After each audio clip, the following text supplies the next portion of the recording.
Okay, here's that promised parachute bag with screws of every size in there.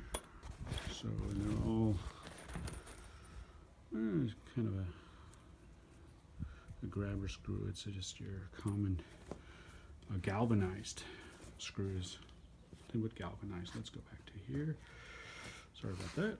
And then of course I use this is a Makita, let's see, Milwaukee. Ooh, my mistake. It's a Milwaukee spider drive. And then the other thing I'm going to use is some of this, what do you call it, plumber's tape to secure a power strip above my head in the studio when I record. I need to have that for the lighting system. Anyway, I'll be using this to do that.